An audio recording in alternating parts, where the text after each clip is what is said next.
Let's talk about log scales. You've probably seen these scales with a lot of commonly covered topics in the media today. Earthquakes, for example, use the Richter scale, which is where every step in the scale means 10 times worse than the previous value. You've got sound, decibels, where the difference between 3 decibels represents a doubling of sound energy. And of course, there's COVID-19.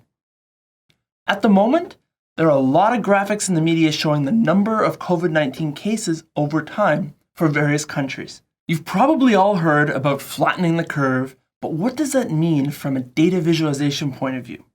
Well, today, I want to take a look at these logarithmic charts, how to use them, how to build them, and how to augment them. Oh, and I'm Jeff, and this is Off the Charts for Jeff.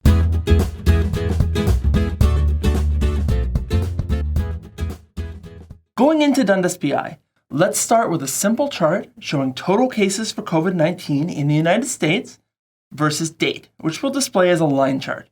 From here, you can immediately see the problem with linear scales when it comes to large and differing values.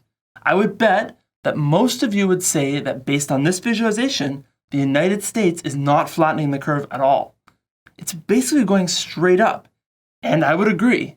Now let's add another metric set to this visualization, duplicating the first series. From here you can see that we've done nothing special, but added 2 lines. One of them you can't even see because it's being covered by the first.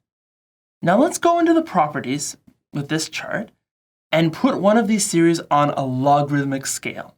Dundas PI supports multiple axis scales at the same time, so we can superimpose these 2 line series using both a linear and a logarithmic scale at the same time to see the difference.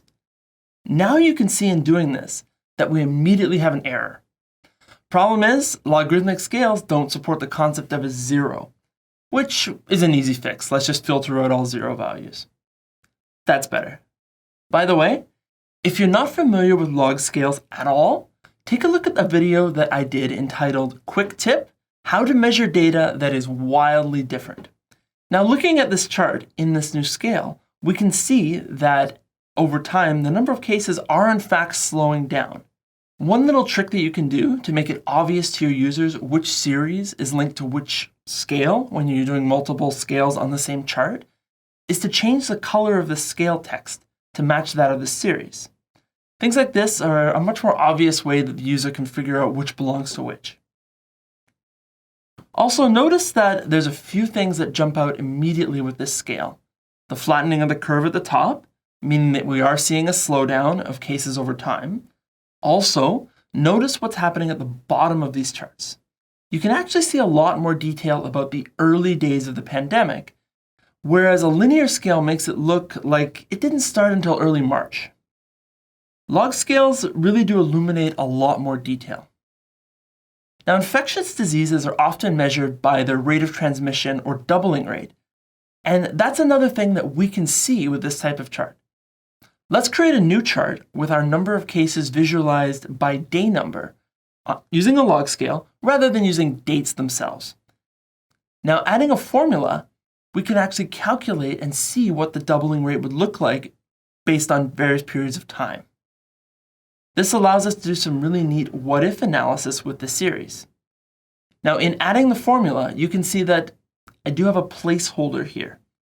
So it's going to default to 0, and when we add this formula, nothing's going to happen initially.